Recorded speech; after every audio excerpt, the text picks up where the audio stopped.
Good morning. Welcome to NGSS Physics. We're going to be talking about the theory of plate tectonics today. So grab something to write with and let's go ahead and get started with the theory of plate tectonics. Okay, so where does this theory come from? The theory actually comes from two smaller theories, one called continental drift and the other seafloor spreading. So all of the evidence that you're going to hear for the theory of continental drift and for the theory of seafloor spreading support the theory of plate tectonics. One basically speaks of the theory itself. The other actually goes through some of the processes for the theory. Okay, let's start with continental drift. Continental drift was developed by a meteorologist, believe it or not, named Alfred Wegener. And he was actually just studying the atmosphere when he was jetting around the Earth in those early days. He also looked at a lot of maps. And so he developed this thing called the continental drift theory. He believed that millions of years ago, that all of the continents on Earth were actually one giant landmass called Pangaea. And over the course of millions of years, they slowly drifted apart into the continents that you see today. What kind of evidence did Alfred Wegener give for this theory of his? Well, first off, he said, take a look at the continents themselves. Take a look at the shape. If you take a look at South America and Africa, it's very clear to see that they kind of fit together like a puzzle. And he also used the other continents and fit them together and said all of the continents fit together like puzzle pieces. If that's true, then they must have all been stuck together at one point. And if you draw something on top of those puzzle pieces, like maybe mountain chains, he said that, wow, when you put the puzzle pieces together, the mountain chains and the rock formations also match up. So this gives a further piece of evidence. Okay. And then he said, well, let's look underneath the surface of those mountains and rocks at the fossils. And what did he find? He said, wow, fossils of the same age and type also match up across the continents. And he really thought that he was onto something with his theory of continental drift. Let's take a closer look at some of that. Here are the mountain chains and rocks matching up. You can see that not only the way that the mountains form, right to left, but also the types of rocks that form those mountains matched up. With fossils, he found that ancient fossils for certain animals actually existed on two continents that were separated by very large oceans. He thought that's just crazy, okay? Because really, how would they get across the ocean? There was nobody on a boat taking these things across the ocean. And early scientists were saying maybe there were land bridges, but the Atlantic Ocean is a pretty gigantic body of water. How would that land bridge exist? He thought it was more likely that they were actually connected and then got broken apart. Basically, Alfred Wegener, was asked, well, if the continents are moving, how do they move? And his answer was, they must be sliding over the ocean floor, which a lot of geologists thought was laughable because continents are so big and gigantic and have so much mass, the frictional forces of resistance would be too great for the continents to overcome to make these movements. And Alfred Wegener really just didn't have an answer for them. What could overcome that friction? He didn't have a good explanation on how the continents move. Perhaps even worse was the fact that he was a meteorologist and he was trying to convince geologists that he was right about a theory on geology. And they certainly didn't want to listen to him. They basically said, go make up some theories about meteorology instead. And so his theory on continental drift was rejected almost as soon as it was proposed and thrown into the waste paper basket by all but a very few amount of scientists that saved it to combine it with this next theory, the theory of sea floor spreading. This is Harry Hess. He basically, during the World Wars, was in charge of a Navy vessel that mapped the bottom of the ocean. And one of the reasons why he was mapping the bottom of the ocean is because of those submarines. And the submarines needed to be able to operate in a dark environment without making any noise at all. And if they did that, then they would certainly bump into things on the bottom of the ocean unless they had a very, very nice map of what was down there. Before Harry Hess mapped the bottom of the ocean, a lot of people imagined it was smooth. But what he found was actually very, very startling. He saw that there were all kinds of different things on the bottom of the ocean, like ocean ridges that we talked about before, caused by seafloor spreading. How did he do this? He used a technique called sonar, and this is where you use sound, and you measure the distance that the sound travels, and you can figure out how far it's gone just using the basic speed equation. And then he can figure out if things were shallow or if things were deep on the bottom of the ocean. And by painstakingly measuring the ocean floor using sonar, he was able to find ocean ridges, okay, mountains on the bottom of the ocean, flat areas on the bottom of the ocean, all kinds of things. This is kind of a map of the bottom of the ocean, and you can see that there are some distinct features. First off, you have that ocean ridge, D, right here in the middle of the ocean. And that mid-ocean ridge basically has some low points. It's in the deepest areas of the ocean, but they're kind of ridgy, okay? And this is where the new seafloor is being created. Another thing that he found on the bottom of the ocean that we've already talked about was the deep trenches, and that's going to be over here, okay? If you look all the way down, you'll see the deep trenches right there. And we saw that deep sea trenches happen when we have a convergent boundary and we have a subduction zone. So we've got areas where the ocean is spreading apart and areas where the ocean is colliding with continents or colliding together. Those are the two main features that are part of the theory of plate tectonics. But there are also other features that Harry has found, like, islands, okay? Like this are different areas that are like called guyouts and ridge and the continental shelf and the slope, which we may talk about later. But what I'd like you guys to be aware of right now is the mid-ocean ridge and the deep sea trenches. This right here is an actual map. This is the mid-Atlantic ridge where the magma bubbles out because the plates are moving apart from each other. And as it bubbles out, it forms into this igneous mountain chain, okay, right along the edge. Over here, we've got the Peruvian Trench. It's a very, very deep part of the ocean where the oceanic plate is going underneath the continental plate. So it's a very, very deep area of the ocean. You can see that the ocean bottom is not smooth at all. There's all kinds of things down there. It actually just looks like the top of a continent. It happens to be underwater. All right, so what else did Harry Hess found? Well, when he started making his map, he got curious because he was actually a scientist. He was a geologist. And what he was curious about was what was that rock on the bottom of the ocean forming the mid-ocean ridge. And he found out that the bottom of the rock, the ocean floor, was made up of this stuff called igneous rock. And he took some samples of the igneous rock, and he found that right in the middle, where you have the mid-ocean ridge, the rock was actually fairly young. It was not very old at all. And then he took some samples of rocks far away from the mid-ocean ridge, like way over here. He found that the rock was very old, which means that right here at the ridge, new rock is forming, okay? But over here, this is old rock. And I imagine this old rock used to be over here before it was pushed off to the side. He saw that there was a mirror image for the age of rock on each side. So on this side, you had rock just as old as the rock on that side.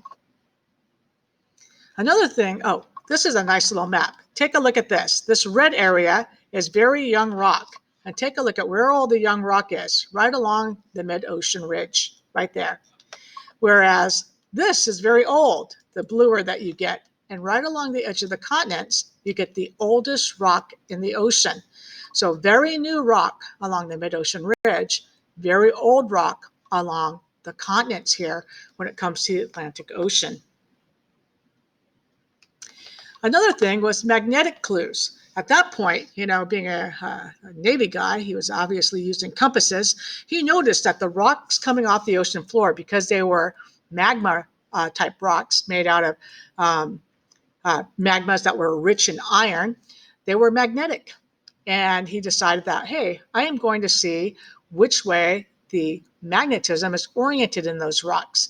And he found that there was actually a magnetic record in the rock. What usually happens with magmas is, as it's a liquid, the electrons in the rock can be going in any certain direction. But as they come near the surface of the Earth, they start to take on the same direction as the Earth's magnetic field. And so as they freeze, that magnetism is frozen into the rock. And if this goes a little bit slow, you get a nice magnetic rock. So what Harry Hess did was he took this thing called a magnetometer and he slung it on the bottom of his boat, and he went back and forth across the ocean floor, and he measured the magnetic variations as he went across the ocean. And he found that they kept flip-flopping, and it was crazy. Why are they flip-flopping? And what could that mean? Upon closer inspection, this is what he found out.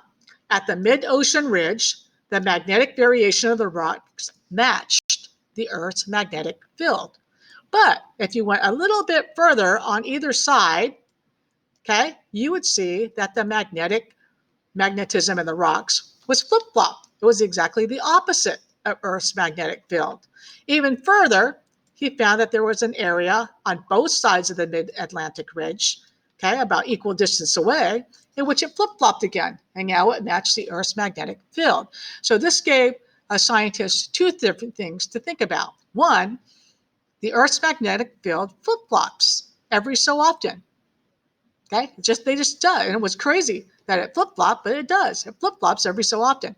And there's a record of this flip-flop on the bottom of the ocean and the magnetic minerals that are making up the ocean floor, and especially around the ocean ridges. This magnetic orientation is mirrored on each side of the mid-Atlantic ridge. This means that the magnetic field and the age of the rocks, okay, basically formed about the same time, and they match on each side of the mid-ocean ridge. So this is the main, one of the main pieces of evidence that he gave for the fact that the seafloor must be being created and spreading right there at the mid-ocean ridges. How did the Atlantic Ocean form? Well, in the last slideshow, we saw that there could be a rift valley that forms if the plates are moving opposite each other, the continental plates. And that's exactly what scientists believed that was happening. On the continent, okay, of Pangaea, okay, you had a cracking occurring on that continental plate. And then a rift valley formed in the middle of that crack. And then pretty soon water started to dribble in and fill up this low area of the Rift Valley, forming this thing called a linear sea. Eventually, that linear sea got so big, it became this thing called an ocean. And where that original crack formed, down at the bottom, underneath the water, it's still there. And that's where the mid-ocean ridge is. And it took something around 250 million years for us to go from, South America and Africa being attached to each other to, there's a big Atlantic Ocean in between them. What's driving the force, the movement of these tectonic plates? What are the dynamics? Okay, how are they moving? Well, there are several different theories, and scientists believe that's a little bit of each of these. Okay, number one, convection currents. The core is still creating heat through radioactive decay and the fact that the Earth was formed many years ago and hasn't lost all its heat yet. And so that inner heat is making convection currents in the mantle. And those convection currents get things moving. And as it drags some of the magma to the top, it drags tectonic plates in different directions. Because where things are heating, things get less dense and rise. Where things are cooling, they get more dense and sink. That's what causes that convection currents. Just like what we see in the ocean, just like what we see in the air, convection currents, okay? Get things moving. Hot mantle rises, cool mantle sinks.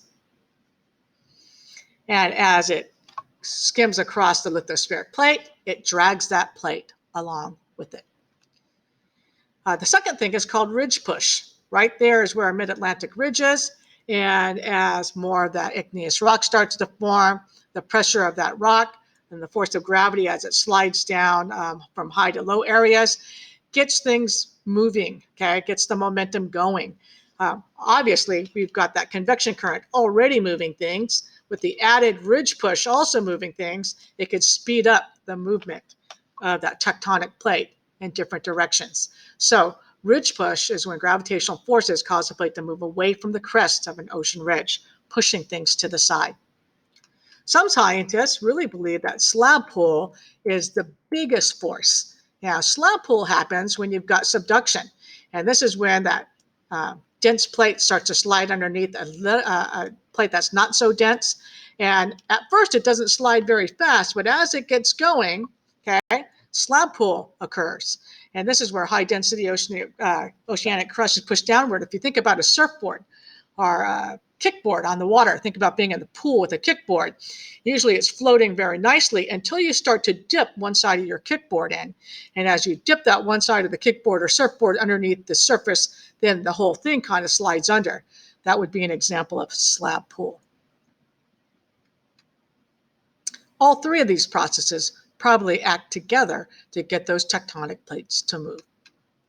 This right here is a map of some of the different tectonic plates with the type of boundaries that we see. And the arrows kind of show the direction of movement here. Can we calculate how fast a tectonic plate moves? The answer is yes. We usually use these things called hotspots to do this. A hotspot is an area in which the core is extremely hot. And at that area that it's extremely hot, usually magma reaches the surface of the earth and starts to form these things called mountains. If ocean happens to be over that crust, then it will form this thing called an island chain. This island chain is a little bit different than an island chain caused by a convergent boundary. A convergent boundary island chain, most of the islands will be roughly the same size. But with hotspots, usually you have the island over the hotspot being very gigantic, and islands far away from the hotspot, they get smaller and smaller and smaller, kind of like the Hawaiian Islands. Okay, so this is an area in the mantle with extreme heat rising. And that area that's really hot is stationary, but the tectonic plate above it is actually moving. And so by measuring how far an island is away from the hot spot and the age of the rock on the island, we can actually calculate the speed at which tectonic plates are moving using the speed equation. Now this says rate is distance times time. Well, that's just speed, okay? Speed basically is the distance over time, or you can say the velocity, but we would have to give a direction with the velocity. So that's all we're going to do is use that formula. Let's take a look at the Hawaiian Islands here. The big island, and they call it the big island because it's really still over the hot spot and it's still being created. Whereas you can still see some of the islands all the way out to Kauai, which is a small island that was over the hot spot many, many years ago. If you go underneath the ocean, you will see islands that have washed away. And they're going to wash away through weathering and erosion. After they're no longer being built up anymore, okay, yeah, the ocean waves can wash it away, and also rain and things like that. There are actually many, many islands that were attached to the Hawaiian hotspot. And it goes like that. There was actually a direction change at one point. This right here shows us some of the different islands underneath the surface of the earth, surface of the water, I would say, like Nectaria, Nihoa, and islands, of course, that are above the surface of the water, okay, right there that you might be familiar with. Can we then calculate the speed of the tectonic plate moving? And the answer is yes. Here are some steps to use. Number one, convert kilometers to centimeters.